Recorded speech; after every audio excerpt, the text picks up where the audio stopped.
Hello and welcome to this week's episode of the GUTSY Podcast. I hope everybody is well. Thank you to everybody who's tuned in, watched the podcast over the past few episodes. Please keep sharing. Please tell your friends. You can find the episodes at gutsypodcast.com. This episode we have a very old friend of mine and a superstar in the world of inflammatory bowel disease. Lady Vikki Garrick. Vicky, how are you? I'm very good, and I think lady should be. I think Lady Vikki Garrick sounds immense. I knew you would like or that. Or dame. I wouldn't mind being a dame. I'm probably a bit an age for a dame. Oh. And this is where we're lucky there's a table between us. Yeah. Because there would be some violence. Well, to be fair, having worked with you for many years, there's some audio violence to my ears most times, and that's come from a guy who can talk quite a lot. Anywho, first paediatric IBD nurse specialist in Scotland. What's about that? Clinical nurse consultant. Now Director of Patient Services at the Catherine McEwan Foundation, lover of dance, karaoke and whiskey. Oh, I do love whiskey. I didn't know you'd written that down. Yeah, I saved that. Thanks very much. I'm a lover of whiskey. And also very excited to be here. Seriously, this is going to be fun. For you. No, Vicky, we've obviously worked together for a long time when you were over at the NHS, and you were very supportive of the charity and providing a lot of support for your patients and many others. So it's been a bit of a journey. I think it might have been 17 or 18 years. I know, we were talking about this, weren't we? Yeah. Which is absolutely ages. And I actually can't believe, and this sounds like, I can't believe how quickly that time's going.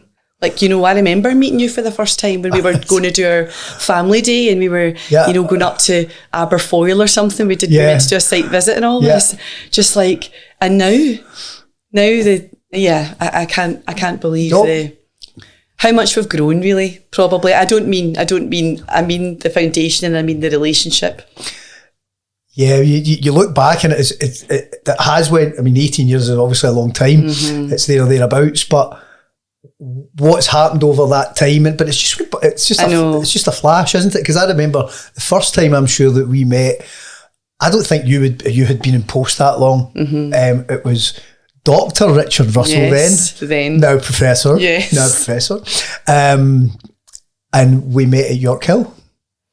Yeah, we met in a wee office in York Hill, and you guys were like, you want to give us money? Well, that's exactly right, because I remember Richard coming in saying, I've met this guy and he's a fundraiser, and I think there's things we could do in this, because we always wanted to be able to develop the services. Yeah. And the thing is, I can't believe it. I sound so ancient, but like I really was the first paediatric IBD nurse specialist. So there weren't any nurses there before I arrived. I sound like Florence Nightingale, don't I? I actually do. I can't believe I'm saying this. So many of the services were very medical services, and the doctors were running the services, which of course is absolutely vital. But we all know that what the patients needs is a team around them, So there was a hole there that, there was a patient need that wasn't really being met. Essentially, we knew even then, even way back whenever that was, 2009 or something, that it might even have been earlier. I think it's 6 or 7. Well, I came into post in 2006, so it might even have been that year. I think it was 7, because I don't think you were long in post. Yeah. So we knew that. Okay, the medicine and the things, all of that's important, but actually, I still feel very passionately about this. You need to have a life with your IBD. Yeah. So the medicines and all that stuff, that's all one thing, but actually what else can we do to help these? And then that's when we met you, and we were going, well, why don't we get them together? Yeah. Well, we'll have a teenage day or whatever we did. Yeah, and I think, and we've spoken about this many times, even to this day, those events and all the subsequent events that have come past it, and getting that feedback from patients that have been through, or now adults and parents and everything in between, they're so powerful. And there's such a demand for them still. When is the next one? When is the next one? Because we didn't really need you then. When's the next one? Because we kind of need you now. So it's really, I think it's something that we can all be proud of, that we created that and have continued to create it for such a long time, and now really going to expand on that, and we can probably talk about that a little bit later and how we're doing that. But no, I think we can be suitably proud of that. Well, I would like to be suitably proud of the fact that we've made a difference, because that is one of the strongest messages from those things. And we heard it in the clinic room as well all the time, is there anybody else? And I used to do that all the time when I was in the NHS, which wasn't too long ago now. I'd see somebody in front of me, I'd see a patient in front of me, and I'd go, is there someone else that I feel would fit with you, that could help with you? Because when you're doing a clinical consultation, of course you're asking a lot of clinical questions, which are very important in managing IBD. Of course they are, but they're not everything, Derek. That's the thing. They're not everything. They're a very small part of a person's whole life. And being able to, give them some tools to, help them managing the other elements of their life, that's what we always want to do. And I think maybe within the NHS, it's not always possible to bring people together, but when we ran those days, the value in it, honestly, you feel it in the room, don't you? You go in and you can see, and it's not even a clinical conversation, it's just, you had that too? Oh, so did I. I think... it's not only me. No, I think, and it's a phrase I use when I talk about these events, I think there's a magic that happens that you can't quite put your finger on, and that magic comes from shared experience and a real realisation, because the conditions are really, really isolating, and I mean that for the patient as well as the parent or the husband or the wife or the kid, and it's like a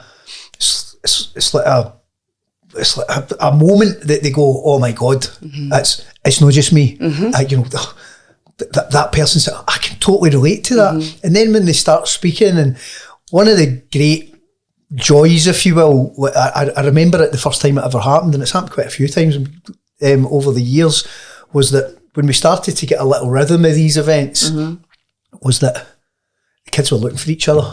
I know. Because they met pals. And they connect their phones and WhatsApp and all that. Aye. I mean, even just recently, there was these kind of kids and they were sharing stuff. I didn't really know what they were sharing. I'm like, they're too young for social media then. Oh no, they're not. No. It was what do you call it? Was their gaming thing? I was going to say Snapchat. No. No. I don't know. Leslie, what do your Waynes play? Yeah, Fortnite. That was it. It was Fortnite. So they seek each other out, and that builds that support network. And the parents are the same. And it's actually no rocket science.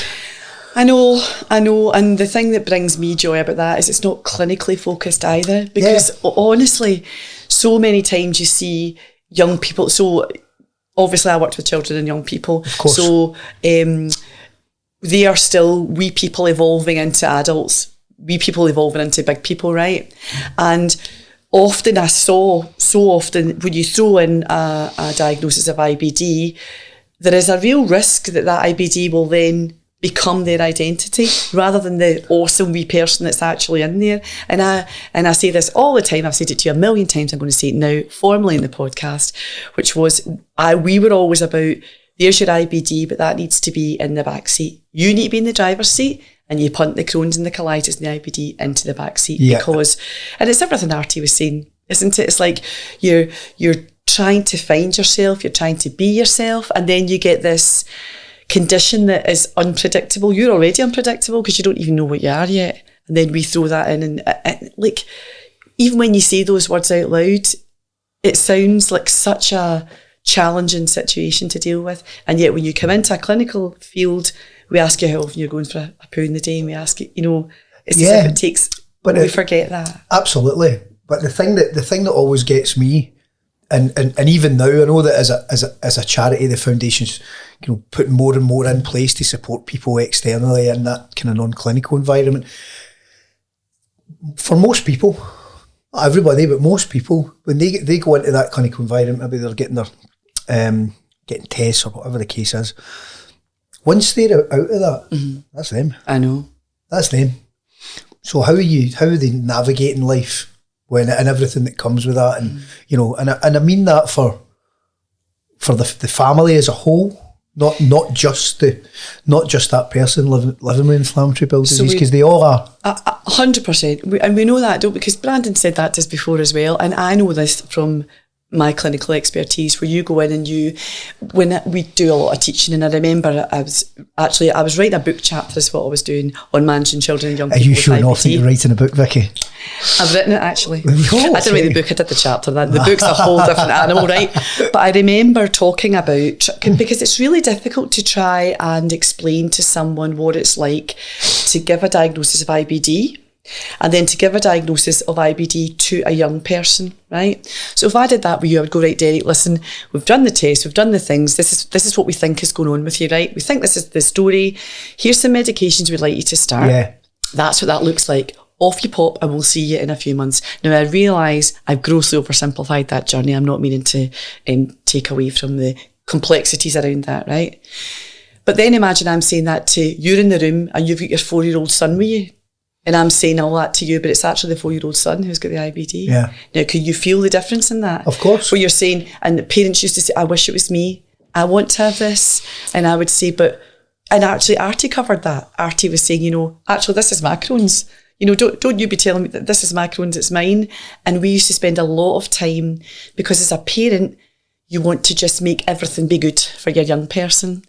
And we would be teaching the family how to navigate that. You're likely to these feelings. Yeah. Your 15-year-old, your 4-year-old is soon going to be 6 and 10 and 12 and then 15. That's 4 different people. And you're having to navigate all of that too. And their wee experiences change how they think and feel about things. So it's complicated. It's very, very complicated. And it is, as you quite rightly put it, they're different people at different stages in life, and they've got a different mindset, they've got different peer pressures, they've got different influences. 100%. There's everything that goes along with that. And but also I think that in my experience, and obviously we're seeing it as from working with people with inflammatory bowel disease and families, much different for you seeing it in the clinical side of it. But sometimes you look at it and the Waynes are getting on with it. And they're like, well, this is just that, and there's a high percentage of them, but it's the parents are really, really struggling to deal with it and watching whatever that journey's unfolding for the Wayne. And understandably, though, Derek, you can imagine it yourself. If you stopped somebody in the street and said that, they would go, "Oh my God, that sounds awful." Yeah. But that is the reality for these people living with IBD. And we talk about our IBD community. And for me, our IBD community is not just the people with IBD, it's the friends and families, it's the fundraisers, it's everybody you connect with in your life. So, and this is the thing, it's about finding your tribe and being able to feel comfortable talking about your IBD, because it's a really big deal. It is a really big deal, I've said this before, farts aren't sexy, poos aren't sexy. And here's the other thing, it's not just farts and poos. Unless you've got a really, really strange unless setup in your mind. Yeah. And maybe some of your tribe can fulfil that, Barry. I'm just saying. But diversity around your tribe is important, because different people will give you different things. And see, when you're speaking to particularly teenagers, that's dead hard, because all they want to do is fit in, don't they? Yeah, and I think listening to them, and it's that what their perception of being normal is, and they're sitting there saying, "I'm far from normal." The reality is they are normal. They've got what is normal for a teenager? I've yet to meet a normal teenager. I've yet to meet a normal person. I still don't know what normal means. So, but it's that perception, and sometimes they'll not be able to do that activity. They'll miss school. They're maybe unfortunately in a hospital or whatever. So their normal is very different from what they can see, and their pals are doing different activities, sports, whatever the case may be, and they try to get to that. And that, I think, does that come with? I'm going a wee tangent here. Does that come with? I hear so many kids that are in not taking their medication? Well, there's no right and wrong. There's no that's not a black and white answer, though, is it? That's not. I know. So the thing but I think it's a thing we need to talk about. 100%. So when you're dealing with, remember I said, when the 4-year-old's not the same as the 12-year-old, is not the same as the 6-year-old or the 17-year-old. So the way I explain this to my young people is like, you're still becoming the person you're going to be, right? So your brain is just like a big blob of plasticine. So, you're not, what you think and feel just now is not how you're always going to think and feel. And that's really hard to hear when you're 15 and 16, you think you've got all the answers. They're like, well, I do know how I feel and I do know. And I go, see even in 6 months, a year, you might look back at this person. How often do we do it in our lives now? You look back and you go, who was that person? What was I doing there? Why? So it's a life lesson, isn't it? But one of the things you said there, you were talking about taking medications and how challenging that can be. It is normal for one, and I'm going to do the inverted commas thing. It's normal for teenagers to rebel and say, well, I'm not going to do that. And that is how I would always couch a conversation with a young person. I'd go, listen, I know you cannot be arsed with this. I know this is absolutely ripping your knitting and you don't want to be doing any part of it, but here's the situation that we have. And for me, that is about understanding the person in front of your face. And that's not just for a teenager, that's for anybody, because you'll get adults as well or worse, are on their medications, they don't feel any better, and they don't, because the medicine is not the only answer. Yeah. It is multifactorial, and it's about you managing to find your way in your life with your IBD, because it is your IBD. And the difficulty for us as clinicians is this, there is no one size fits all. And I know these all sound like platitudes, but there really, really isn't, because your gut is like your fingerprint. Yours is unique to you, mine is unique to me. So how can a medicine fix that? There's got to be several prongs to the solution, and a lot of that is about how you manage yourself. Yeah, and I think like just listen to you and listen to kind of patients and things like that, and getting an understanding. You guys don't have a magic wand. We don't. And I think sometimes it's a natural thing, but patients or your families want you to have that, so fix me. And it's really, it's got to be a two-way street, because you've got to be a team, haven't you? And especially, my field of expertise is in families, but you do get that a lot, where the parent will just kind of go, can you just make that be good? Can you just fix that? And then, look, you could take your tablets, and you're not taking your tablets. These tablets are going to make you better. And, people would come into the clinic room, and I've used this tons as well, where they would go, tell Vikki you've not been taking your tablets. I've not been taking my tablets. I found them in the plant pot. We actually had, and this is a true story, we had a wee person who was injecting his medications into the coaster. It was a cork coaster.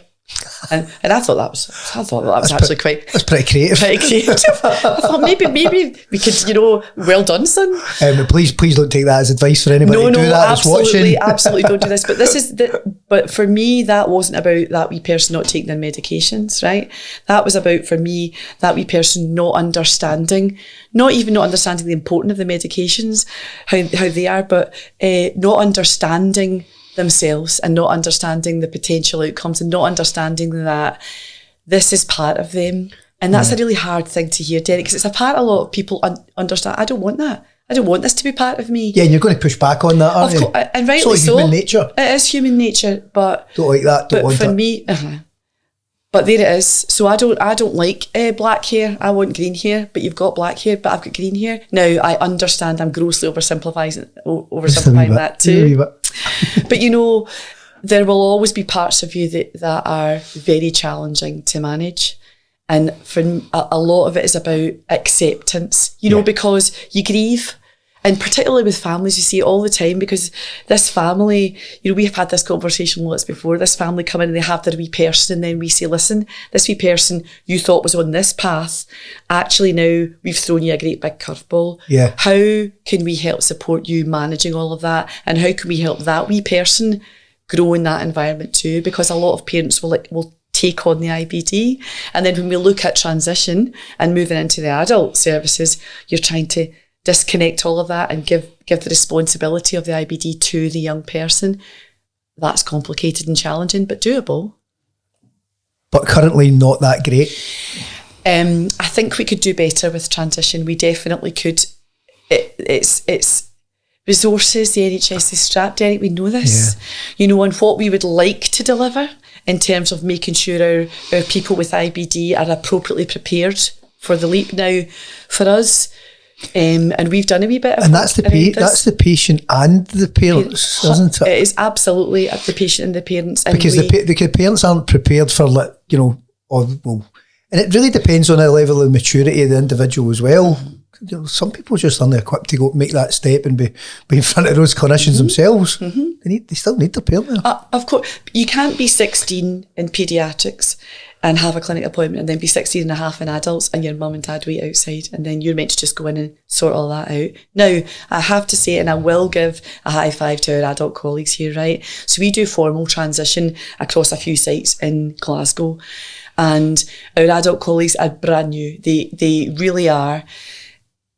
And they are very keen to have parents in the room for the first while, and they definitely will set out the ground rules to say, listen, of course you can come in the first couple of times, but we hear then stories about a 45-year-old taking their mum in, and you can understand as a clinician why you would go, well, because soon that mum might not be there, and then how's that 45-year-old going to handle their own? Yeah. And I know that's taking that to the nth degree, but it does start when they're younger.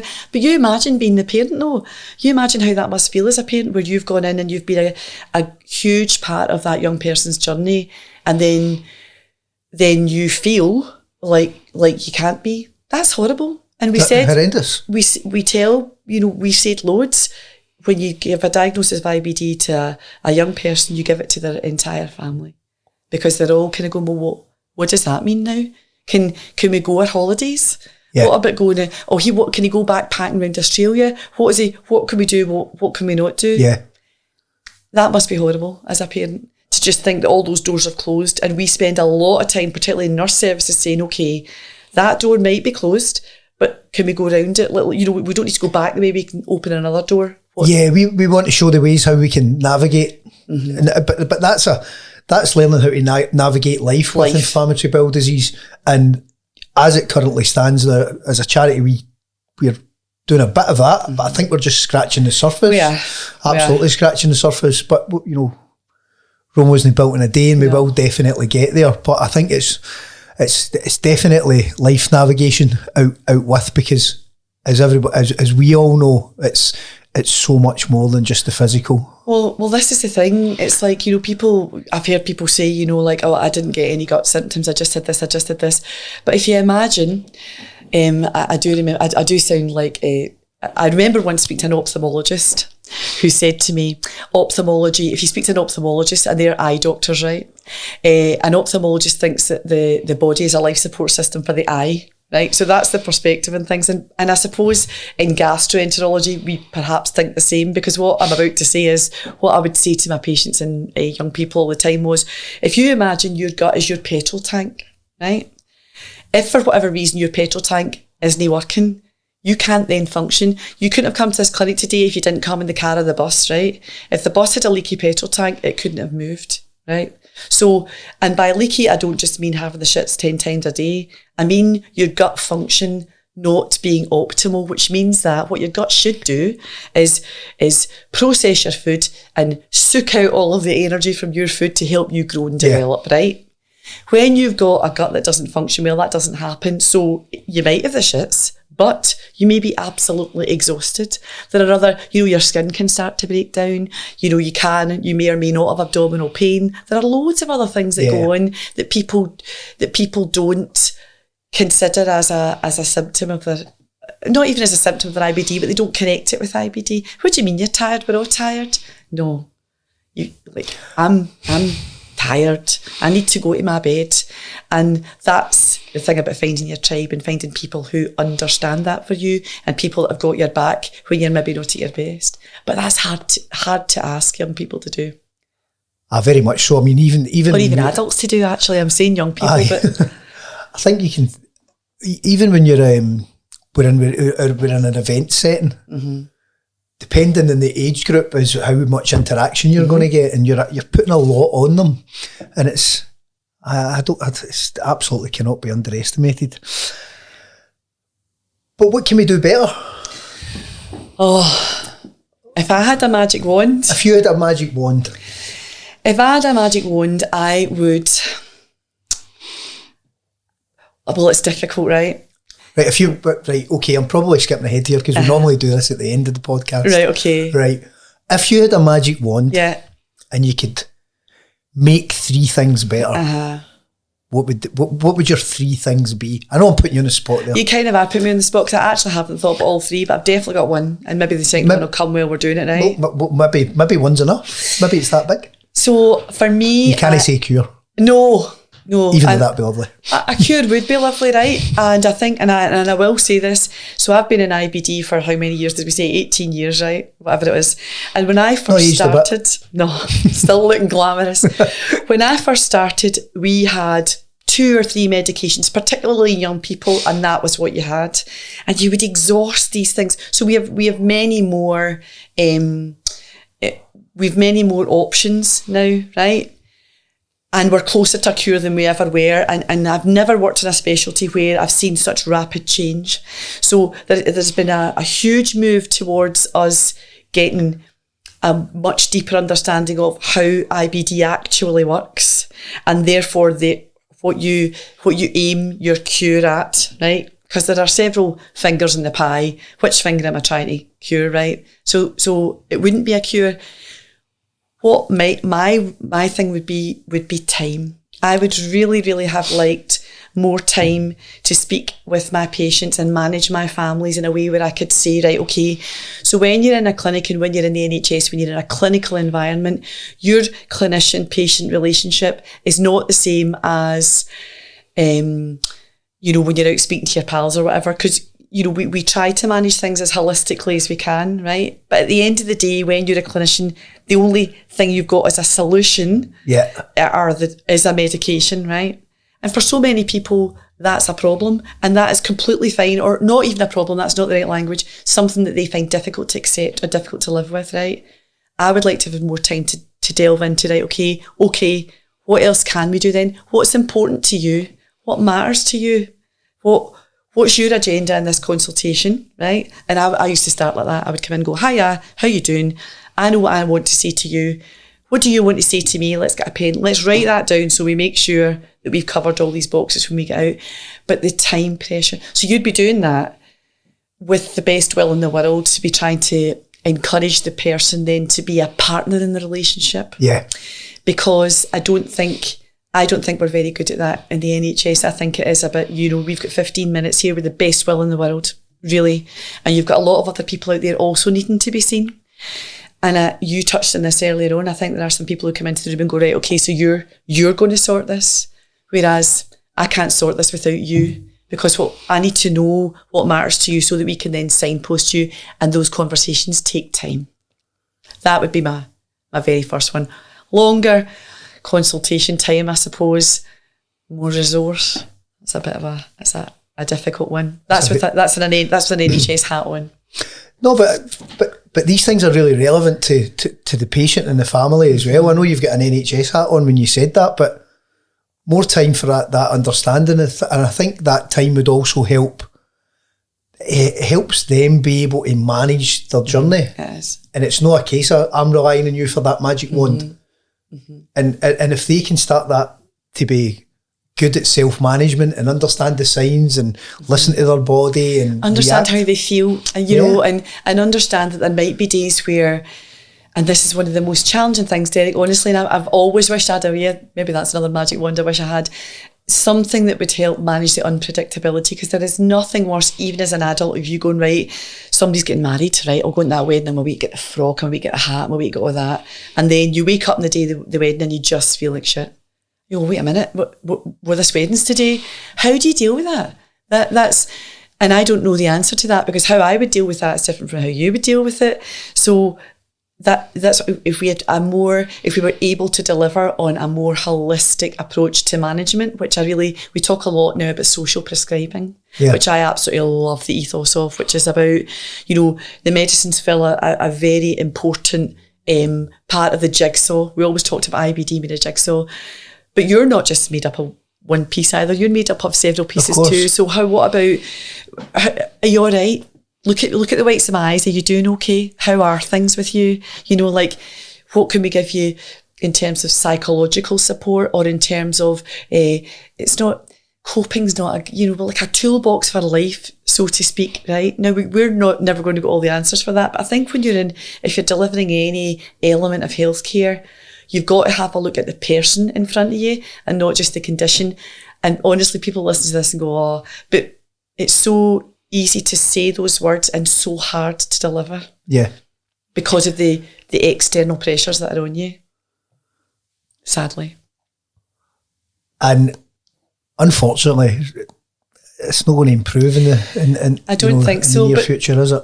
But that's why, and here we are, that's why the foundation and charities like that or other organisations like that can help with that. Because here's the thing as well, I actually maybe talk myself into a hole here, but are the NHS the best people to deliver on that? Maybe not.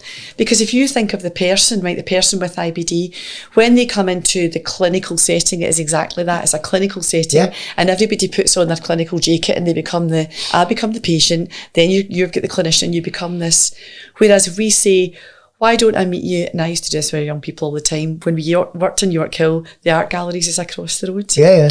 And I used to say, you know the way you're just speaking to somebody, you go, this is not landing, we need to be in a different place. And I would often say, when I'll meet you, we'll get a hot chocolate over in Kelvin Grove, right? Now, I would never say, how many times are you stooling in a day and what medications are you on? They would be the conversations that would be, what's happening at school? Yeah. And then you would hear about, we're doing prom, or we're doing the show, or I've got this. And then you would understand what is important to that person. Because often, for them, quite rightly, it's not their IBD, and nor should it be. Because their IBD should be in the back seat and they should be driving. And that's easy for me. I understand when you're clinically unwell, it sucks because your IBD is in the front seat and you're going, and you get angry about that and you get all, but it's not like that all the time. And being able to see the signs so you can jump in early before it comes to bite you in the bum. Yeah, and unfortunately we hear so many stories about.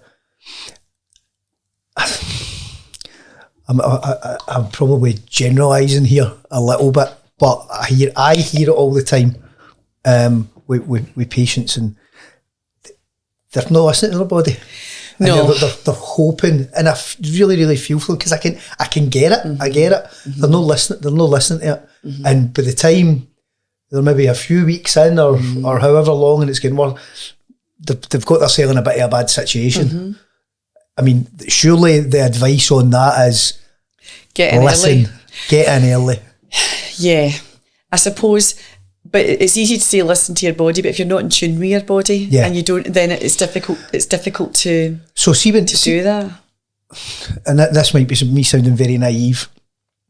When you say you're not in tune with your body, what does that mean? Is there a way that we could help people understand or educate them in some way to become tuned to their body? Is it a natural thing? Is it an educational thing? That is a difficult one because then you tread the path between. I'm going to try. Wait, give me time. Then you're treading the path between them being so focused on their symptoms that everything's about the IBD, right? Yeah, so then you become hyper-vigilant, right? Yeah. Instead of not vigilant at all. So it's finding the middle ground for that. Yeah. And your middle ground is not my middle ground. It's not, which is why we come back to who's the person in front of your face? What is important to you? Tell me when you start to feel unwell, because people used to do that all the time. How are you doing? Oh, I'm not great. Right, okay, tell me what's happening. I'm ill. I'll say, okay, you're ill.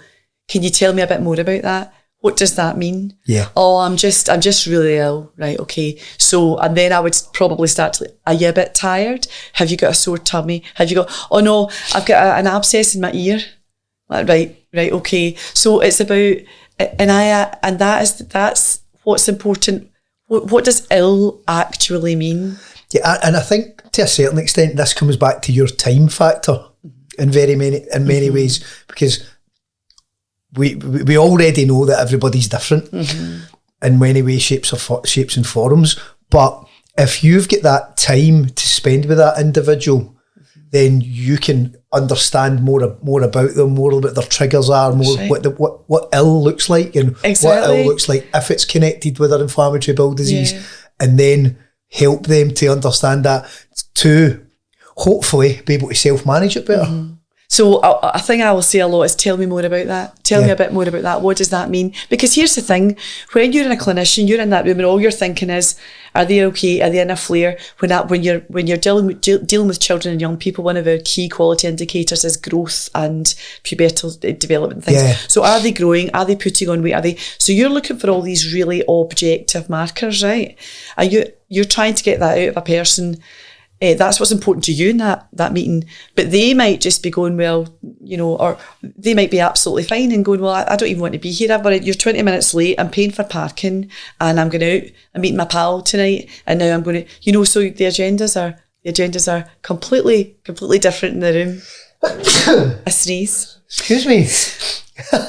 Or they might say, actually, then you start to ask your clinical questions and you realise, well, no, actually your gut does seem to be fine, but you're not all right. Are you okay? Fell out with my pal, or I'm having a fight with my boyfriend, or my mum and dad aren't getting on, or whatever. Then you kind of go, right, okay.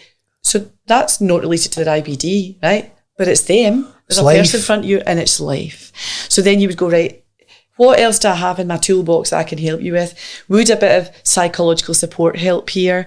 Or would speaking to another person who's been in your shoes, would that help? Is there a patient I've got that I think would connect with you? Yeah.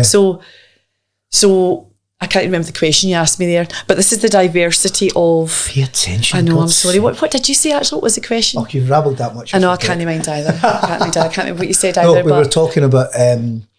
we were originally talking about a person reacting to their bodies. And how would they know? How would they be in tune with it? Try to get them a bit more in tune. When you're in a clinical setting and your patient comes into the room, right?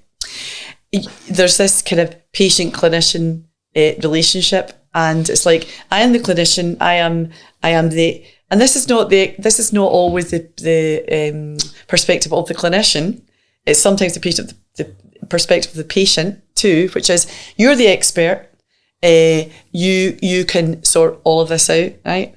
And what I suppose I would turn on its head and I would say, well, no, you are the patient, and nobody knows more about your IBD and living with your IBD than you do. So actually, there's one, you asked me about 3 things, right? So I've said the first one would be more time. The second thing I would like would be to see more empowered patients who feel able to see that this is an equal relationship in the room. Okay, your clinician is your clinical expert, but you are your expert in you. Okay, so see on that, yeah, I think that's from the outside looking in, something that has to be made obvious and made clearer to a patient, to a family, to whatever. The other side, I don't think that's clear. I think it's a cultural change that's needed, Derek, because honestly... I agree with you, because automatically there's a hierarchy there. I know. And I know you love a hierarchy. Oh. You're big on the hierarchy. Tell us about that. I'm absolutely not going to open that box. Can we have a hierarchy therapy session? That would be a 6-hour podcast, let me tell you. We just don't have time. No. Thankfully. Or the inclination. But anyway, I think there's that hierarchy that's a cultural thing, where you're getting in and it's almost like that person knows better than me. Yeah. And sometimes that can come back at you from that person too. Right? No, definitely. Because the system, in a tight and overpressured system, those kind of cultures can be perpetuated just because, right, we've got 10 minutes. What are your bloods? What are this? Right, you eat off, you pop, and you're not flaring. Happy days, 6 months, we'll see you. Right? I get it. But for me, and what I hope now in this role in the foundation is, right, okay, so we're going to see you in 6 months. What's happening to you in that 6 months? Yeah. Where are we in that? And are we managing to be a resource for you to keep yourself afloat?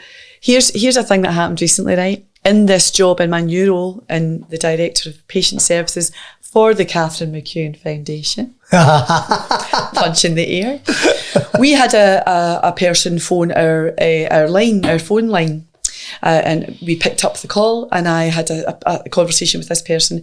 And in terms of their IBD, their IBD was, they weren't feeling great, but they weren't feeling great. And the thing that was so powerful for me for that was this person was completely isolated, literally and they used the phrase, I feel as if I've just been left in here and forgotten about.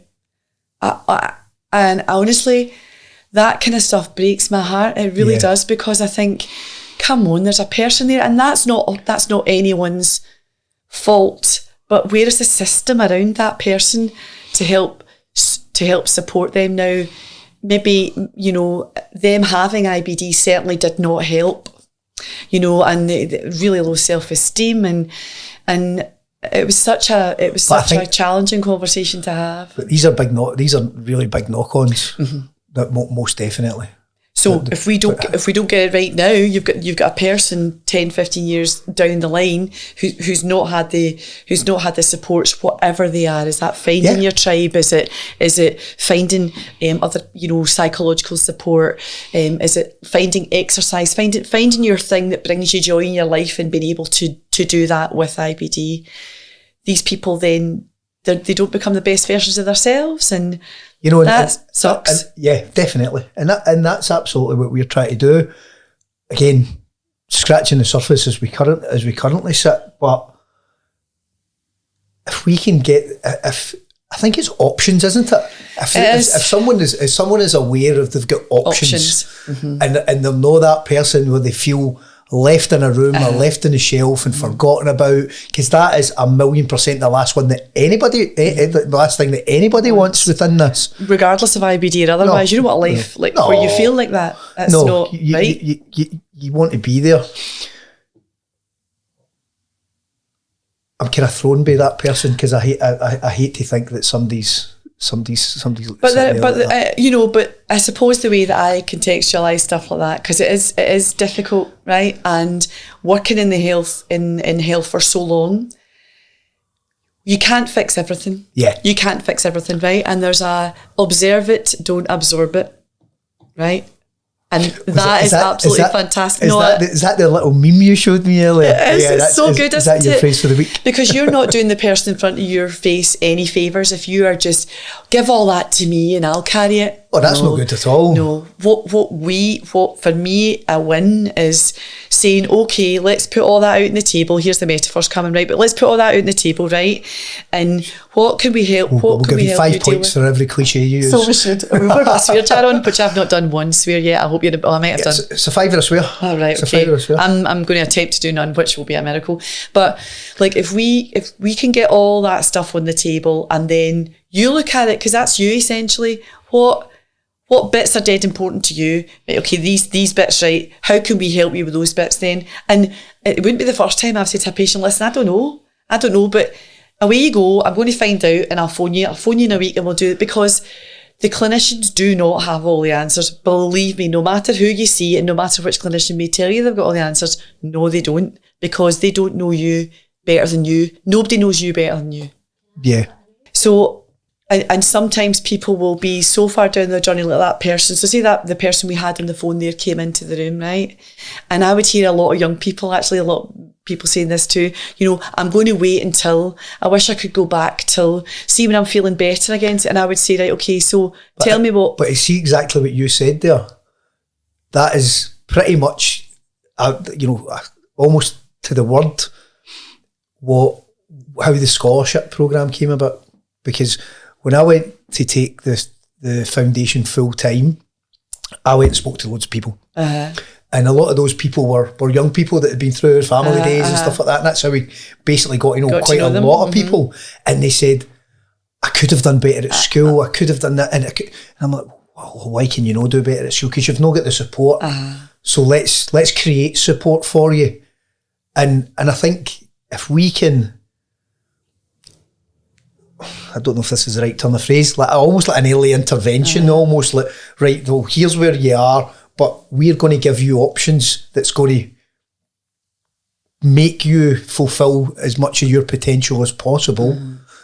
There's not that many of them just now, but if we can get a spread of them, then we can, that person can be the best version of themselves, to use a cliche. Yes, but it is about there's two things. First of all, the language around that, right? I want to go back I'm going to wait until and I would always say, right, you can never go back, right? Yeah. The only way we're moving now is forward.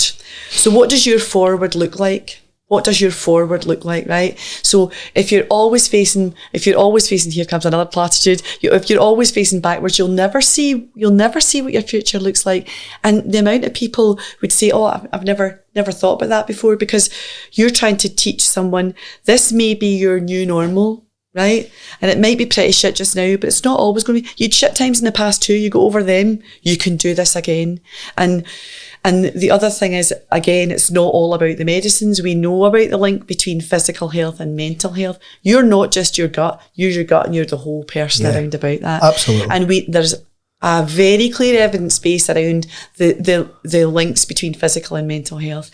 And when you're looking at the NHS, it's certainly within a field of gastroenterology, we are pretty focused on the physical elements of that, and the mental health. And you speak to any adult services, particularly mental health support within adult services, is very, very challenging from within the NHS to access, right? And mental health services, even in paediatrics, when they then move into adults. So we were lucky enough in paediatrics, and I have no idea why it's been deemed as something that's necessary in paediatric health and not in adult health. I mean, they are absolutely enmeshed, they're intertwined with each other.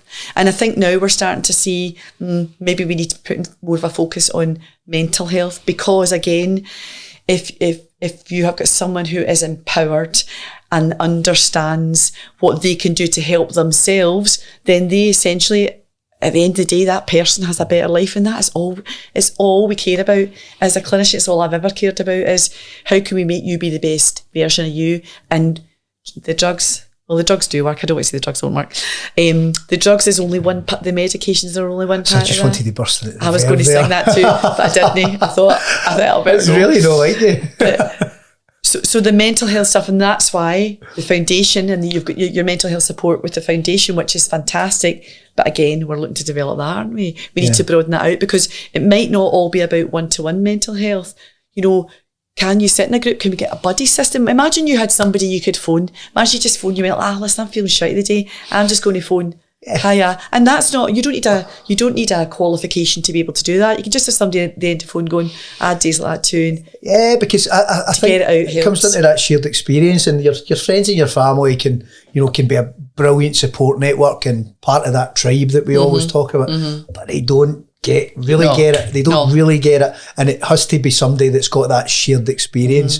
You know, and we're very lucky that we've got a bit of an ambassador program, and we've got some guys that are doing that, and we're expanding that as well, who are really talented and really passionate about helping.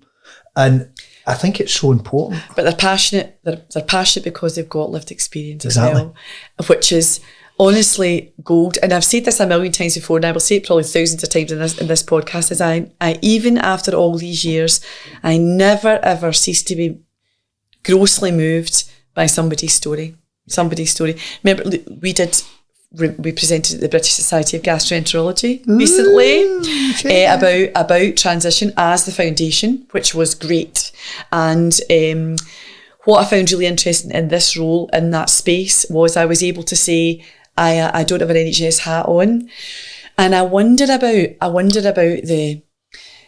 Oh, sorry to interrupt you there. What? Somebody actually got in touch with me about that. Did they? It was a friend of mine whose daughter is a gastroenterologist in Manchester. That's brilliant. Right? Oh, it's true. I can't believe you're telling me this now. I forgot. I didn't write it down. See? But it was he spoke to Jules, my wife, and said, my daughter was asking about the Catherine McEwan Foundation. Yes. And he said because they had a representative there, and I loved what she was talking about, and is there anything that we can do? Oh, holy moly, that's a total win. I said no. I'm okay. No, but this is the thing, and I would really like to see, maybe this is my magic one thing. I'm jumping about all over the place. No, I'm going to have 10 by the end of this, right? You would. So I think we're missing a trick in collaboration. Oh, 1,000,000%. Between how third sector or external organisations can support elements of our people with IBD's journey that the NHS can, because we're all complex, we all need more. I said earlier, when you've only got a hammer, everyone looks like a nail, right? And so we're all complex. And also, I think, taking these things all out with the clinical area, it just when you're in that environment, it breeds a certain. Of course, it does. You're a different person in that environment. I'm a different person in that 100%. environment. Everybody is. So I do wonder about the as the NHS continues in the direction we're in just now.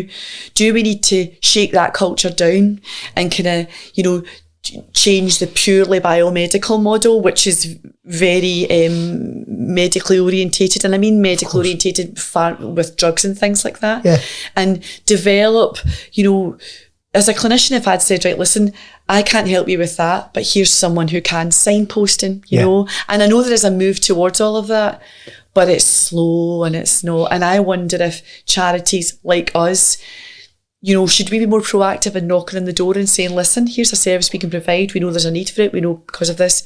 Please send them to us. Yeah, and I think that's definitely a direction for us. And I think it's a real solid bit of common sense, because with the greatest will in the world, the NHS need a hand to do that. Our community needs that X amount of support in different areas that's not and likely will not be available to them through the NHS as a channel. So that has to be provided somewhere. Because the words that you're saying there and the words that we know are important to us in this foundation is community, right? See, when you're a clinician, you're not thinking about an IBD community, you're thinking about an IBD patient. Yeah. And then the next one, and then the next one, and then the next one. And I'm just putting a disclaimer on here. This is absolutely not a pop at any clinicians in the NHS. I have been one for a very long time, and I'm speaking from expert experience there, which is that because with the best will in the world, you're like, right, you've got that person for that length of time, and you need to make sure that they're not clinically unwell and they are safe to leave your clinic room and be well. Yeah. Right? Be well physically. But what about how they're coping, and what about being well mentally, and because unless there are some real red flags, where people are perhaps, not feeling great about themselves at all and thinking about no longer being here and self-harming and things like that. Yeah. When you hear that in your clinic room, there is a process you've got to follow to keep that person safe. Of course. But a lot of people won't tell you they're feeling like that, and a lot of... No, they'll just tell you you're fine. Oh, what? How are you? I'm fine. I'm fine. I'm fine. And so that I never accepted that in my clinic room, ever. Are you? And then I'd normally say to them, "Oh, do you want to be outside?" And I'll just have a wee deep dive. A wee deep dive in here, and then we'll. So yeah. How do we? There's so much that's required, and you kind of need to do it bit by bit. But a big part of that is getting the patient voice, isn't it? Yes. It's not a case of developing stuff that you think, what we need to hear from them. So what do you need? So this is the thing, and you know this because I've told you this 40,000 times too, right? Is that all? I think, and I actually said this at the BSG, which is what we're talking about when you said somebody mentioned it, right? Yeah. Give you a gold star. Oh, thanks very much. A gold star, well done. I'm so happy about that. Oh, and actually what we will do is we'll give Brandon a wee punt on that too, because what I did for that presentation was I presented transition services, but I did that by doing a 10-minute interview, a pre-recorded video with Brandon Duffy, who's one of our ambassadors. And tell me this, will people be able to see this video? Because are we allowed to use it yet? Because I'm sure that people watching this would like to use it. To see it. Yeah. Sort that out quickly. I will sort that out quickly. I think the answer's probably okay. Right. But I need to check that out. But it's really powerful because literally it was this. No. It was me and Brandon talking, and we know Brandon. Well, I've seen it. You've done. So you have seen it. And what was great was... He was amazing. You were okay. Shut up. So the thing was, the difference in that conversation was we were in our arena, right? Our audience were all medical. We were in a British Society of Gastroenterology conference where you have got all of the healthcare professionals in one room, right? And the beauty of all of that is, and they'll say it all the time, is hearing the patient voice. Yeah. Okay, because like it or not, when you're in that arena, your priorities are often pulled elsewhere, and there's a lot about research and evidence and data, so you mix a lot with scientists, you mix a lot with, and often the patient's voice, you struggle to have that heard with the best will in the world. And that's why for me on that platform there, I was thinking, oh my God, this is gold, because we've got Brandon essentially in that room telling us what it's actually like, and you could have heard a pin drop in that room. It was absolutely fantastic. Okay. Now that wasn't the point I was going to make. What were we talking about before that? Before we started talking about how great Brandon was? Yeah, we're enough about him. We're sick of his. It's like hearing about Brandon. Oh, Brandon, he was so great though. He definitely was. No, he's absolutely fantastic. No, we're talking about patient voice. We were talking about patient voice and getting that patient voice heard, and how we develop our services. But how we listen to that and how we do that, it's so important, because what you just said to me, from looking at it, sounds. I was going to put swear there. Don't swear. No swearing. It sounds challenging, mad, because it's perspectives, Derek. Yeah, I know that. It's perspectives, and it's priorities, and it's pressures. I know.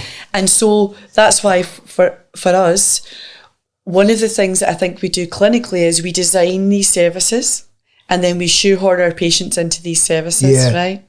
And you know this because we've had several conversations about this. One of the things I'm really keen that we do as a foundation is we start with our patient voice at the centre, and then we build what they require round about that.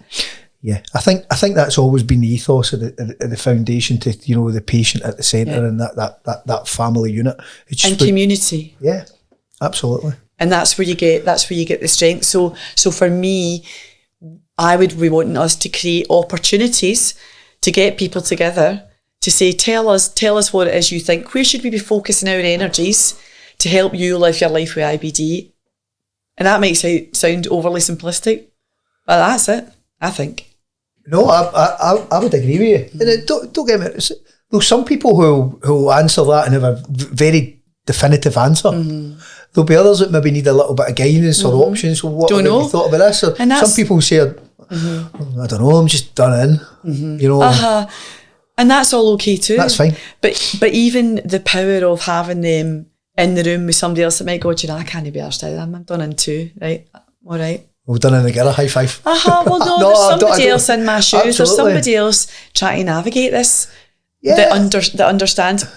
And that's one of the things you said earlier when you were talking about your family and your friends and all that kind of stuff. When you're the person with IBD, their perspective is different as well. And that's why it's good to have a diversity. Because sometimes you need somebody who... Somebody looks at it from a different perspective altogether. Your journey. And, with the best will in the world, a mom will always look at their wean as their wean, right? Of course. And I say that as a mom myself, right? In fact, I said earlier to somebody, my wee one's 25. My wee one's not a wee one, no, right? Not Get at a grip all. yourself, right? So, and if you to bring my wee one into this room, they are their own person with their own thoughts, their own feelings, and they are their own entity. So, sometimes you don't want to speak to your mom or your auntie or your brother or your sister. Sometimes you want to speak to somebody who has had abdominal pain for 2 weeks or missed their prom because they were on steroids and they went up 2 dress sizes, and that kind of stuff. That's the kind of stuff that really affects you. And just having somebody go, I had to do that too. And, but look, I'm now here. And I got through that. You can get that through. You get through that too. Yeah, so that's the thing as well, because that can be the catalyst for somebody getting over that bad spell, or being, somebody inspiring them, because oh God, if they can do it, I can do it. How many times do you hear that though? I heard it. Like there's the wee person at the BSG going, she remembered, right? Contrary to what you might think, I actually don't care much about me, right? But I do care about the message. Right, but I think we should make a statement here right now. Oh no, I care very much about me. I do, right, but I am not the be all and end all. The message is the be all and end all. Let's not make this podcast a big fat lie. I'm a bit of the end all. So we're chipping away at the truth. So that's wonderful. No, but the message is important, Derek, and the language we use around it is also very important. And Here's another one of my soapboxes. Since I've got a microphone, I'm going to go for it. Right, I often, like, I hear a lot about disease and illness, and these are all very, very negative terms, right? And I'm not wanting to be all Pollyanna and everything's fine, right? Because we know everything isn't fine, right? I knew you were going to sing in this at some point. And sometimes there will be days where you just feel like a great big bag of shite, right? Yep. And that's just the way it's going to be, right? But language, how we speak to each other, and most importantly, how you speak to yourself is really important. And I know, because we've spoken lots about this too, in terms of how we as a foundation speak to each other. So, you know, and I not even in the NHS, I would say to my young people, you know, you've got Crohn's, right? And I would say it's called Crohn's disease. Literally, I would say it's called Crohn's disease. I hate the word disease. I think disease sounds, look at a disease. So I would say you've got condition. That means that your tummy doesn't work the same as everybody else's, right? So when you've got asthma, your lungs don't work the same as everybody else's. When you've got epilepsy, your neuropathies don't work the same as everybody else's, right? You're different in that respect, right? But that doesn't mean that you can't have your life just because your gut doesn't work the same as everybody else's. Yeah. Do you know something? I've actually never heard you put it that way. Oh, have you not? No, which is absolutely... Maybe it's just my all the time. Which is really, really surprising. But I think it's an incredible way of putting it. Mm-hmm. And it reminds me of, you know, it was somebody speaking about autism, mm-hmm. and it was like, look, the brain's just working in a different way. You know, you just have the toolbox to be able to navigate that, and like that with the bowels. You need to develop your own toolbox. Develop your own toolbox, and the difficult thing is there will be people who will say, you know, well, no, it's up to you to develop my toolbox for me. No, it's up to you to develop it. It's up to us in the clinical field and in where we are now in the foundation to put the things around you so you can say, I'm going to try that. Oh, do you know what? That didn't work for me. We were speaking earlier, we were talking about, I did Reiki. Yeah, that was rubbish for me. Oh, actually, I really like that. And we were talking about, you know, what fits one might not fit for others. And for me, is feeling better. I feel a bit better. Is that not good enough? I feel a bit better. It's absolutely, and as we know, it's not one cap fits all. Mm-hmm. It's navigating that road that fits you, that suits you, to make you feel better, to make you navigate life to your full potential. Mm-hmm. And I know we keep saying that, but that's really what it is, and that might mean that you're testing out different things. Uh-huh. You know, you mentioned Reiki. Some people maybe think it's hocus pocus. Mm-hmm. Other people like, I go for it regularly and it really works for me. Some people meditation, some people yoga, some people therapy of some description. You know, and that really works for me, and it makes my life better. Do you know what it is, Derek? It's self-care. Yeah. It's self-care. It's look after yourself, and that does mean, and be very clear about this, if you're prescribed medical therapies, it's worthwhile to buy into that and give them a try. What's also very important is when you're in your equal partnership with your clinical team, if you feel they're not working for you, then you go, listen, I can't. We had kids that would just, and this is the beauty of kids, right? You would say, we need to use this thing. They'd go, no. I'd go, well, you know, we don't really have many. No, I'm not doing that. And it was like I'm not going to. And then you would have, and that is where you say, okay, right, Mum will write this down, right? Yeah. So you don't want to do that, right? And that's okay. Or that, right? We've only got these three things, right? So for you, they're all shitty choices, but for me, they're choices. So which is the least worst? And how can we support you with that? I thought you were talking about the election there. We're absolutely not touching that. It sounds the same, but it kind of does. Which is the least worst. Yeah. And see, when you have those kind of conversations, when your person at the end of the other end of that conversation feels part of that, I just think, I think that you've done your job well if that person in that room has had a courageous conversation with you. Yeah. You know, that's a brilliant turn of phrase that you've introduced me to recently. I like courageous conversations. Because it's dead hard. But the big thing that jumps out to me, what you're talking about there, it's this team, the team between the patient and the clinicians, that it's so important. Mm-hmm. But that two-way street. Both parties have to be open to it being a team. That's exactly right. Some are better than others. That's exactly right. One party might be better not than feel the other person be up for it. No, I ain't teaming on that. Aye. But if you can get to that point and work together, then the outcomes are going to be better. And here's the thing I would say about that too is, you may never be able to change the other part of that team, right? But the thing that you do have control over is how you approach that situation, right? And see if you are dipping into your other support mechanisms round about you and feeling stronger as a person and feeling more able then to go in and have what might feel for you like a courageous conversation, which is saying, see that medicine, I don't like, that's not doing for me, right? Yeah. You'd be hard pushed as a clinician to ignore that. If someone is that up front with you going, see this is not something I can do. Right, okay, what else have we got? Yeah. What else? But often people won't tell you that in the clinic room, and then they come in feeling anxious, they go out still feeling anxious and unheard, and then they feel rotten for... and that's not what anybody in the NHS wants. It's not what any clinician wants, because that's not why you come into the job in the first place. You came in because you give a shit about the person in front of you.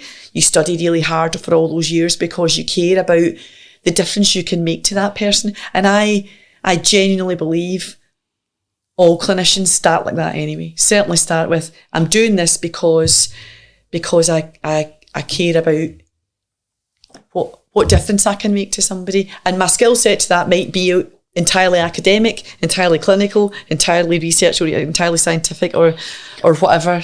But I do genuinely believe that in the NHS, the majority of people really give a shit. And it makes me feel sad that people might leave a clinic room not feeling like that. But I know what happens because I've been there. I've been the clinician in the room going, oh God, that didn't go well. What would I do? Better phone them, just like, yeah. Because some people aren't able for it, Derek. Some people aren't able for it. The people aren't able for it, but also they'll be sitting there, you're not getting them the answers that they want. Yeah. And they're not accepting that, and that's a real challenge to come back to that acceptance. That's so true, isn't it? Because we spoke about that earlier, which is, often... You're not telling me what I want. I'll have had conversations and that, and I hear people saying to me all the time, and they said to me, well, if you keep taking them, you're going to die. And I'm like, right. Now, I doubt a clinical person would say that, but if that's what that person heard in that room, essentially that's what they heard in that room. So you need to be a skilled person to see, right, this is not landing. How can we change? Yeah. How can we change the direction of this so that... And sometimes I've had to say, right, listen, I don't think we're getting anywhere today. Well, let's call it. Away you go, and I'll phone you in a couple of days, because some people are just understandably frustrated, angry, they're not feeling their best. You've not said the thing that's going to make them feel better, or you've told them they can't do a thing they really want to do, which is a really difficult thing to navigate. Or here's another one that's difficult. They come in feeling fine, and your clinical objective markers would indicate otherwise. And I'm magic. I am back at the gym and I'm eating Magaluf in the morning and I'm doing, and you go, I'll be your Calpros 3000. Yeah, and equally the other way about, when they feel terrible, what are the indicators are saying you're fine? Mm-hmm. Well, you're fine. But we're not. No, you're fine within the parameter of those indicators, right? Yeah. So for me, that's about right. So the objective indicators help with the jigsaw. That's all they do. They help with the jigsaw. They are not the answer. And your person is not just the parameters. Your person is the person. And there are definitely people where, their IBD has become their entire identity, which is completely understandable, totally. Right? But are they living their best life? Probably not. If you ask them, are you happy? And I know that sounds like that's a great question to ask somebody. You happy? You all right? What would make you happy? And then you start to open that box. But see what you just said there, and I've had the conversation before about that. See, asking somebody the question, and this is in any walk of life, in any conversation, are you okay? Mm. Most people are going to say, I am fine, whether they are or not. Mm-hmm. But how many people actually ask that question? Are you happy? Mm. Mm-hmm. No, you're And do you know why though? The response to that's different. You maybe not like the response. Well, the other thing is, you kind of go, am I able to deal with this response? What have I got? Because in a clinical area, you're a solution-focused kind of person generally. So that's why it was always good to be able to say, I don't know what, I don't have an answer for that just now. Let's have a think about it, let's talk it through, but yeah, you've got to be ready to hear the answer that's coming. And then be able to say, so you say to me, actually, I'm really not happy. I'd be like, oh, tell me a bit more about that. Tell me a bit more about that, and then you can tease that stuff out. Yeah. But if you're in a clinic room and you've got 10 minutes and 6 people waiting outside and you're already 20 minutes late, and I'm not, can you see how challenging that is for anybody to get the best out of that situation? Which is why I think that being able to signpost to people where we can say, we've got an hour, tell me, you're right, what's happening in your life, what's going on? And I do think that is something that the external organisations can probably deliver for more people. Yep. Because we know, certainly even in paediatric IBD, I've only been out of this for 6 or 8 weeks, but there was like a 12, 16 week wait list for a psychological assessment before you're then, because of course psychology, it's a broad spectrum, isn't it? And our GI psychologists, psychologists are fantastic and very highly skilled individuals. So they need to hear your story and then, put the right mechanism in place to get the best out. So again, it's all time. And you're trying to get through your day, get to school, get to work. And a lot can happen in that time. A hell of a lot. Mm-hmm. But then that just comes back to your first thing. Which was time. I know. Time. So much of what you've spoken about over that period just comes back to the one thing, which is time. If we've got more time, we can do better for people. And if we can do better for people, then they could. Well, I think with more time, you could probably have more meaningful consultations. Yeah. And I suppose then maybe is it, do you change your consultation style? Do we need a bit of training around?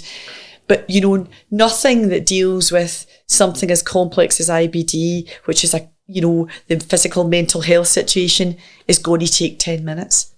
Nothing's going to. No. How many times you stooling in a day and what are your bloods? That takes 10 minutes. Yeah. Anything out with that, doesn't. That's the clinical bottom line. So I'd be saying. So we need to change that. No, it's true, but it's true. Mm-hmm. Okay. You could go on forever. I could go on forever. This has been much easier the more we've gone on, isn't it? I thought it was easy for the start. No, it's good. The thing is, I'm just used to you talking at me. It's fine. The thing is, it's important. It's important that we understand. It's important that our IBD community understand that we see them. Yeah, I've said that to you. We see you, but we are not the solution. We, all of us, the IBD community and us, we're all the solution because we can't sort you because you need to tell us what needs. Do you know what I mean? There's got to be dialogue and there's got to be working with the person and the people to design. But I also think that it's going back to that options. If you've got your patient at the centre of everything, what options has that individual got? You've got the clinical option.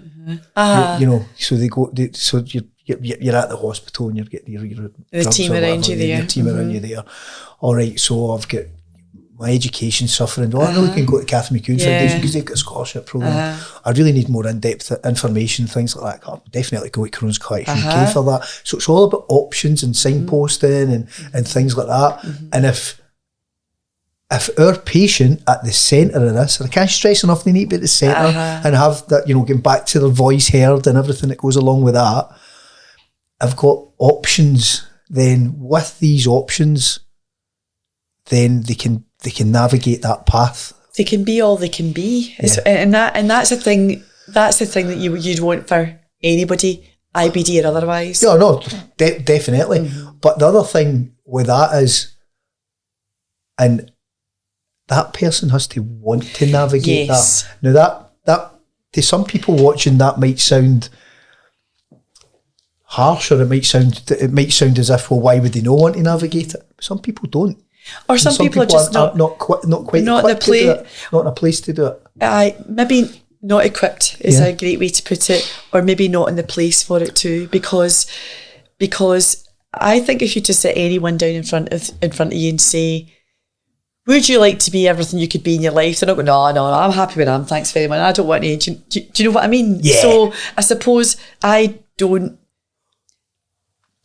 but does that really believe that. Does that come down to guidance then? Do you understand what the options are? Well, it's so about decision. For me, it's about meeting them where they're at. Meet them where they're at, and then help them move forward. And where they're at is going to be different for everybody. So when we see people where we would probably use phrases like, they don't want to engage, they don't want to, and people will just say, I'm not coming to clinic, I'm not answering the phone, I'm not going to see you, leave me alone. But for me, I'd be going, but that person still has this chronic condition out in community, and we know. All of the data tells us that if there isn't an element of control, duration of disease and all these kind of things, these are prognostic indicators. So we know the longer you're out there doing your own thing, we know that IBD will bite you in the bum, essentially, right? So we don't know when, we don't know how, but we know it's a relapsing, remitting condition, right? Good times, bad times. Yeah. So your good times might be 4, 5, 6 years, right? Or they might be 4, 5, 6 weeks. And it's difficult for us to... So if you choose to remove yourself from that loop, then you don't even have someone around you when you become unwell. You're starting to get back into that loop to say, because that's a difficult loop to get back into. It definitely is. It most definitely is. We know that. Yeah. So that's what I'm talking about with more time and more. To be able to meet somebody where they're at. Takes time. It takes conversation and dialogue and understanding. I think that statement's massive, to meet somebody where they're at, because everybody's at a different, and their door is at different, is ajar at different stages. If that makes any sense. No, it does. And some people are so closed off to opportunities just because of their mindset. Yeah. And then when you can start to shake that down a bit and just, you can see the light coming on, and they go, I've had conversations with people here, and then the same conversation here with the same person, and had 2 entirely different outcomes, just because they've had different ears on, a different place, and there might be groundwork to do between here and here that's entirely non-clinically focused, meaning we don't need your bloods, we don't need your Calpro, we don't need to measure drug levels, we need you to work on yourself. Yeah. And we'd like to support you with that. And that's where I think the in is for people like in the foundation, and with mental health and psychological support, because it's absolutely linked. Yeah, most definitely. And that programme, literally in its infancy, but it's been going up, I think it's been going nearly 3 years. I think 2021, was it? 21, September 21. September 21. September 21, so that, scarily, almost 3 years, and I know that we're looking to expand that. Yeah. But let's go back to your new shiny role. My badge. I don't have it. Actually, I don't have a badge, Derek. We need to sort that out. Yeah. I want a tiara, that's what I want. Yeah. With Dame Garrick. And then when I walk in, it lights up. It lights up. It was like a panto dame. I could put the slap on as well. Yeah, aye. Well, I thought you'd have made an effort for the day. I know. Since it's been filmed, really. I did not think that through. No, I didn't think it through at all. You definitely did not. But well, you're consistent. I'll be fine, I know. Consistently don't think things through. But it's worked so far. Why change it now? Well, it's got you this far in life. Sitting across from me, I don't know if is that a good thing? Is that progress? Is what I'd be asking you? I think it's massive progress. I'm not sure. We'll see. Spit it out. Aye, we will see. We will see.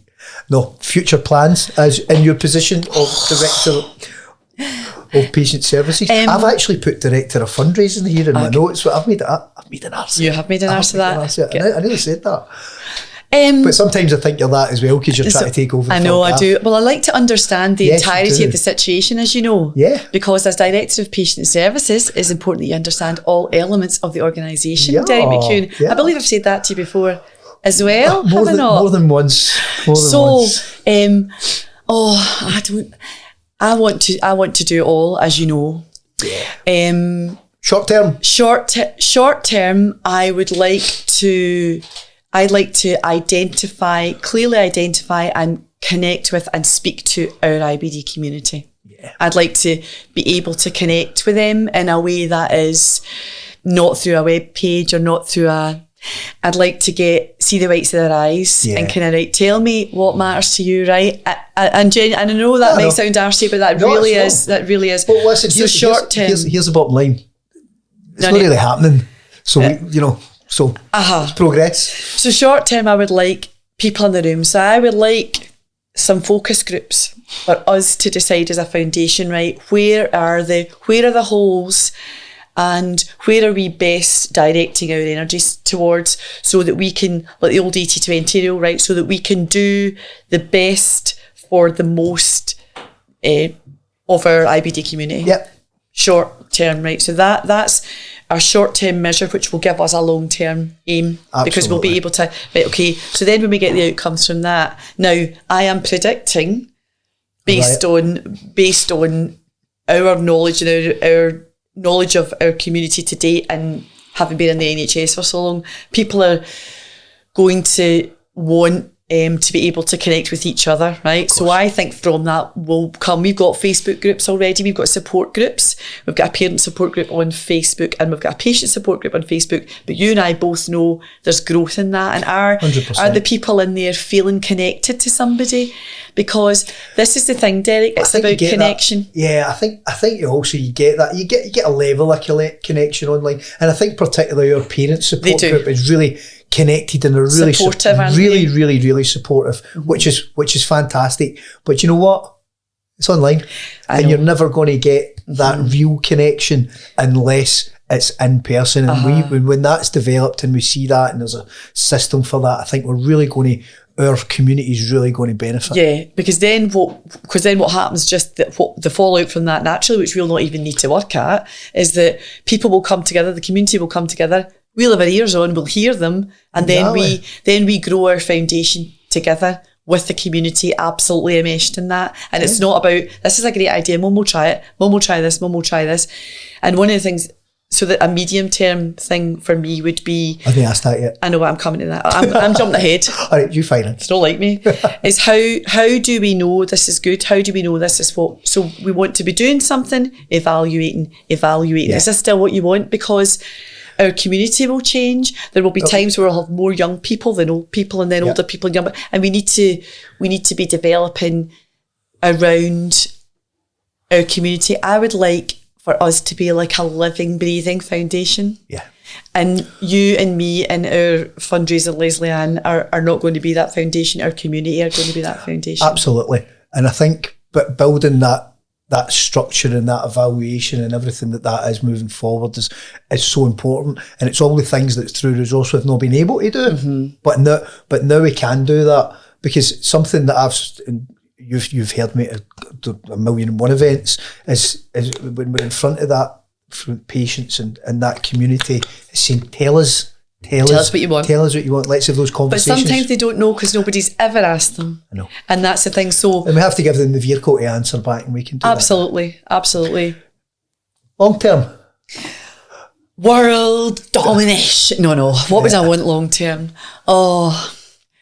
I see, this sounds arsey too, but honestly, I would love for us in 3 years, 5 years to go see that thing there, that thing that people have told us helped them feel better. We did that. That's what I would like long term. Now, what shape or size that is, but I would love for people to go, go to the Catherine McEwan Foundation for that. Yeah, there's a so I think short term we've probably got some profile raising to do within the medical clinical areas as well, so that we've got clinicians going, right, listen, and you put it beautifully earlier, where if you want to know about what Crohn's and colitis is and you want to know about the drugs and things, in Crohn's and Colitis UK have got whole fantastic information on all of that stuff, and they do a great job at that. Definitely. As well as other stuff. Of course. For us here, though, we would be about, fill in the clinical role there. Yeah. How can we help you live your life? Do you want to speak to somebody? There's a buddy group, there's a support group. You're having trouble with school, there's a scholarship. And here's another thing. What about adult education? You know, are there people who maybe didn't get their O grades and now want to go and do that? Totally. And something, why can't we grow that? And to go back to, you know, the conversation that I spoke earlier on, and how the scholarship came about was by listening to people, you know, that had been through the process, saying I could have done better at school and never did this. I missed too much school, so I never got those results. There's a percentage of those people that have not quite moved on and that maybe found themselves in a bit of a hole. So if we could support that them on the other side of that might kick them on a little bit as well. And maybe, you know, bringing them into a community, where they're with people with shared experience, and then to say, you know, because I might not feel brave enough to do that. Well, there's this programme. There's 6 other adults in there too. Yeah, just come along on Tuesday, sit at the back, just see how you go. Yeah, that's how I want us to be. I want us to be. You're all right. You're all right, right? And there's all these people around you. Yeah. So, you know, but often it's about being brave and taking the first step to get in there, isn't it? And I think part of that when they get into that environment is the you know, and I think that's something that we always want to do with the stories that we tell and the impact that we have is you know, when the people are the people that were within the organisation is inspirational. You know, and to have them be inspired to make that step. Absolutely. You know, and that step might be getting a shower in the morning.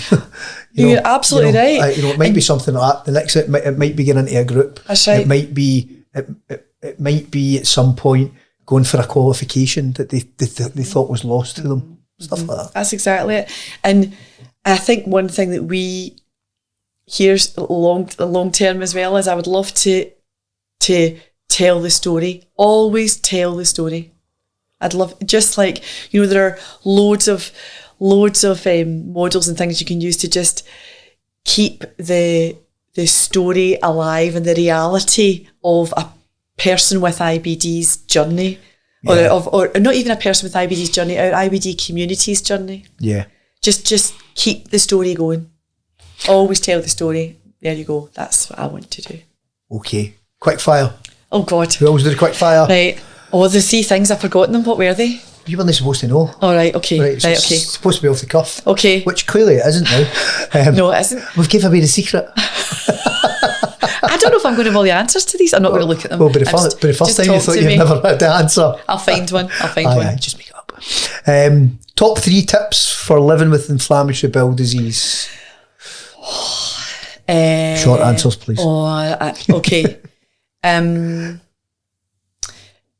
Be bold. Good. So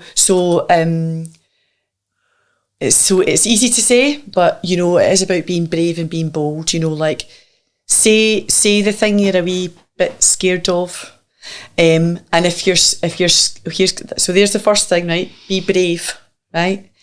And the second thing is, if you feel that you can't say the thing, find your tribe. Find the people around you. There is a person. You take a step back and go, right, who is it? Who is it I can tell? And one of the things that I always said to my younger people actually was, you know, have you told anybody? Because we deal a lot with new diagnoses, of course. Have you told anybody? No, I've got it. I'm like, right, okay. Who's your pal? Who's your pals at school? Oh, I've got 20 pals, right? Very good. Or I've got 8, or I've only got 1 or 2 pals, right? Okay. Who's your best pal? Any teachers at school? And you would dig in, you'd find the person that you'd say, oh, my Auntie Nelly, I like my Auntie Nelly, right? Go and speak to your Auntie Nelly, she's the one, right? And then, oh, I'm scared to tell. And I used to always say, imagine it was, say, my best pal's called Brian, right? Oh, he'll take the piss. Oh, will he take the piss? Imagine you were saying to Brian, imagine Brian was saying to you rather, listen, I was in a hospital and I had a colonoscopy and I take this medicine and I feel really bad and I've got to take this, I've got to take this medicine now. And what would you do? Would you laugh in Brian's face? Would you go, off you pop? Oh, no, I'd never do that. Right, okay. Well, why do you think your friend would do it to you then? And that was all. You could see them kind of going, oh, but there is a person. That's a great way to think, because You know, would you laugh in somebody's face if they said that to you? No. So yeah, because there's a lot of people, it's embarrassment, they're a bit scared. Of course. It's still pretty taboo, you know, so it's... But when you really open that up and drill into it though, Derek, when you actually say, like, okay, let's imagine yourself in that situation, right? So find your tribe, definitely. Be brave, find your tribe.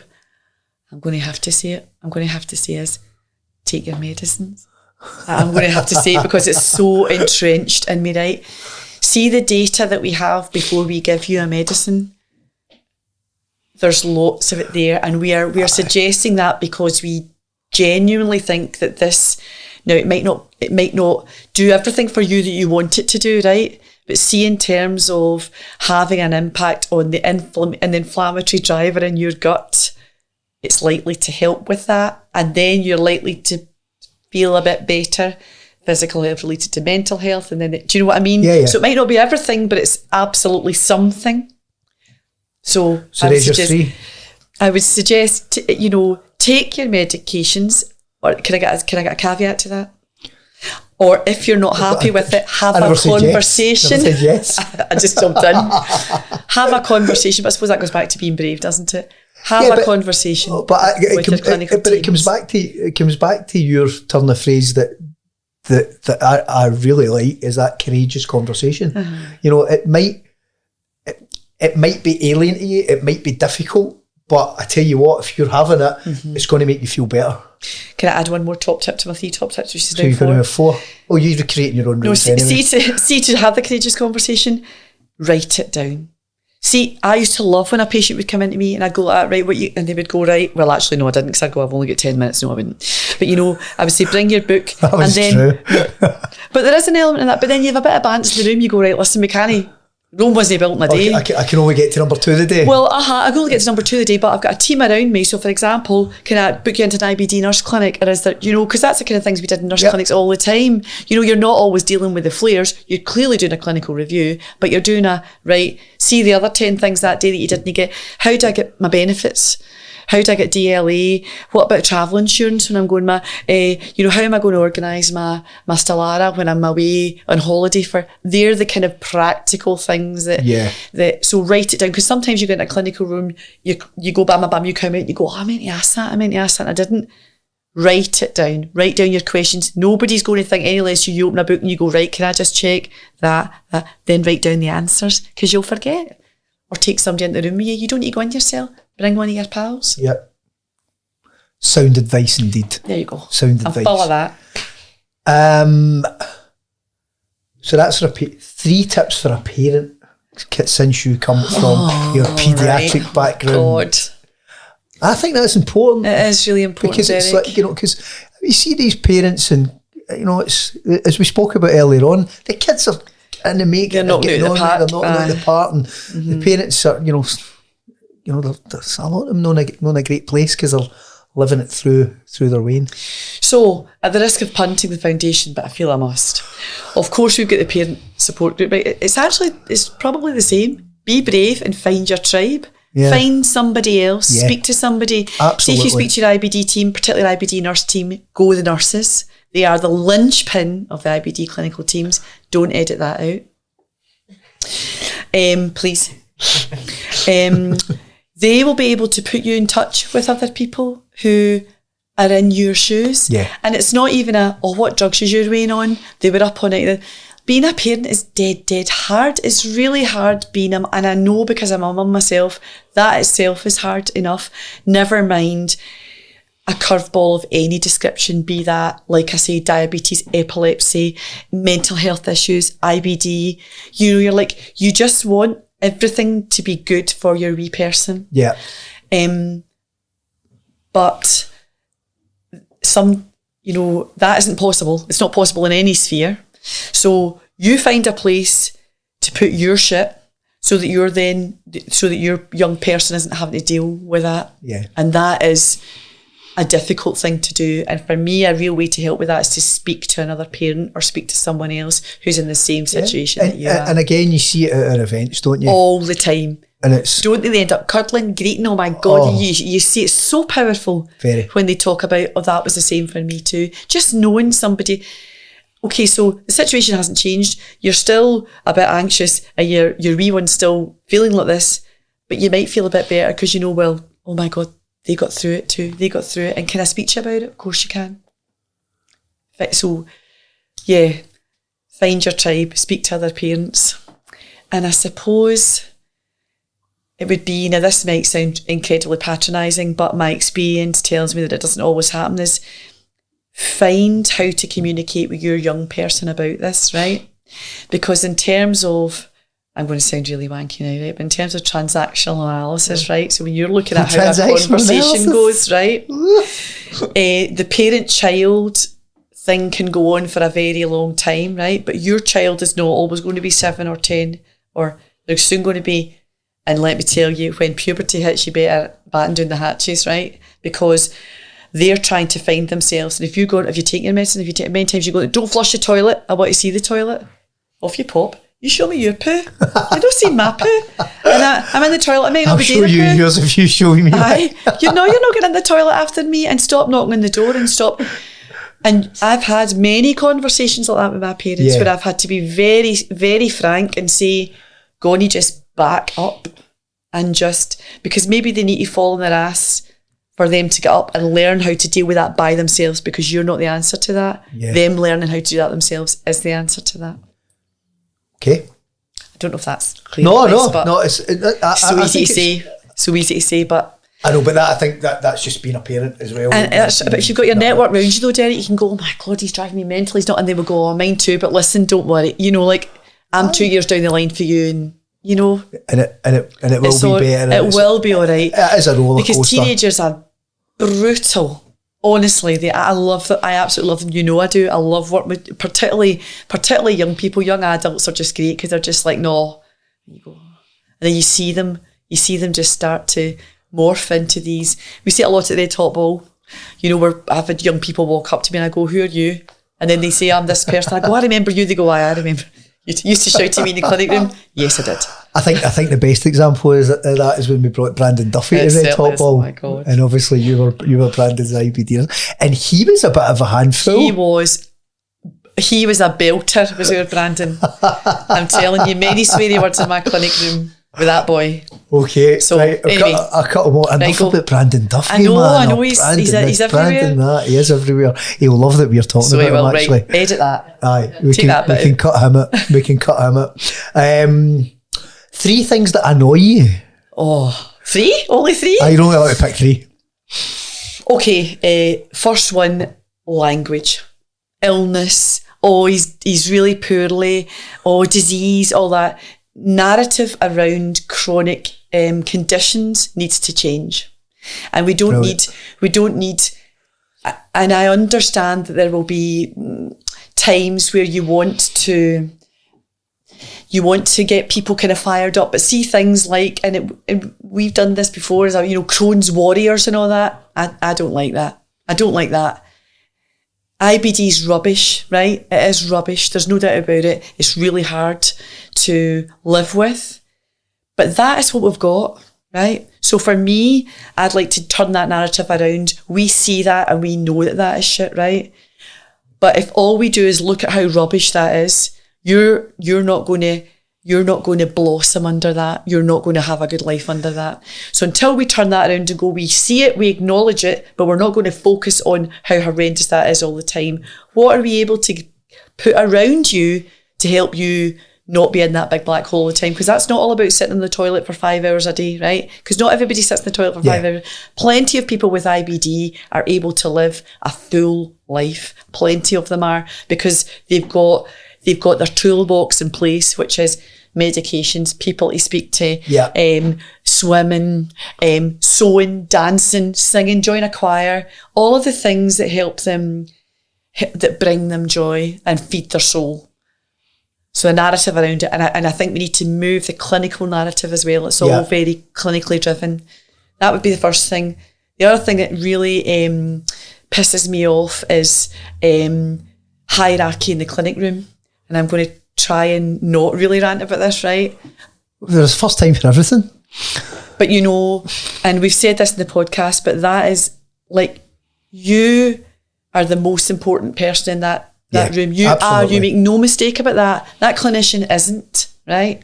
And if the conversation isn't going that way, then it is okay for you to say, actually, I'm just going to cut and run just now. I'm not really feeling that this is doing me any, and just leave. So hierarchy in the clinic room will never change until we have empowered patients in there. How do we empower the patient? Because that's not natural to so many people. You meet them. You meet them where they're at, and you provide them with like I say, a wee toolbox. So for some people, it is right. See, when you're awake at 2 a.m, saying this, get your book out, write it down your book, take your book to the, or do we need somebody for you to speak to, right? Because it might not all be about and this is the thing, when you've got IBD, sometimes it can be, everything's about the IBD. Well, but an ingrown toenail's nothing to do with your IBD. But you still feel rubbish because, do you know what I mean? Yeah. And I've got an ingrown toenail, and I've got this, and I've got... So much of it is about perspective around about things. And... Last one. Hierarchy in the clinical room doesn't help with that. Okay. Did I say 3 things? You've got 2. Oh, another thing that pisses me off, let me think. You don't have to have another one, but I know that you have.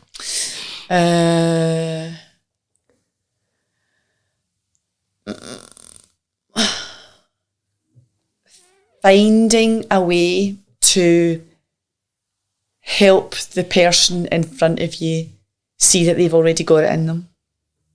That's something that pisses me off, because sometimes people are so passive and they just go, I can't. No, you can, because you can.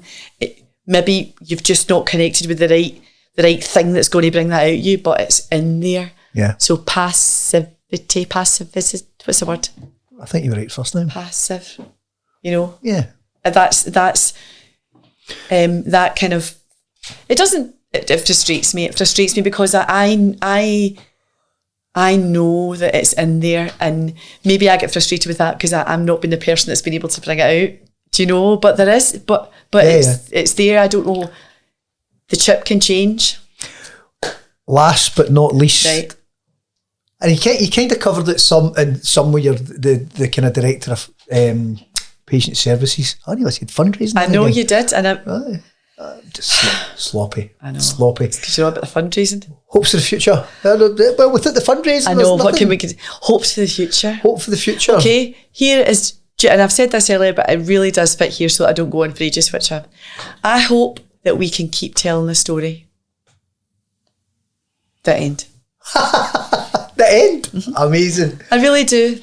Well, Vikki, that was absolutely brilliant. As we knew it would be. Fun. And that was really fun. You're a wee bit entertaining as well. No, honestly, you were great. I'm sure that anybody watching or listening to GUTSY on this episode will get a lot out of that. I think especially if you're a patient or a... I really hope so. I really do. Parents as well. I think there's loads in there. You'll definitely be back because you'll annoy you to get back on. Correct. But no, it's really important that the community here for you and people like you. Well, also what's really important is that we hear from the community. So see feedback from this. That's honestly that we need to there's a wee advert for us. Please tell us what you think, because how can we design and support what you need if we don't know? Yeah, and I think based on that, when you watch it, pick up the points from it, ask questions, get on our social media and ask the questions. And if there's something that you think would benefit you, that you want to hear about as part of our community, let us know. We'll get the guests on the GUTSY podcast and hopefully be able to help you and shine a light in what you need shown. So, Vikki Garrick, Vikki Garrick, thank you very much. It's been an absolute pleasure. Thank you for coming on the GUTSY podcast. Thanks very much for asking me. Cheers.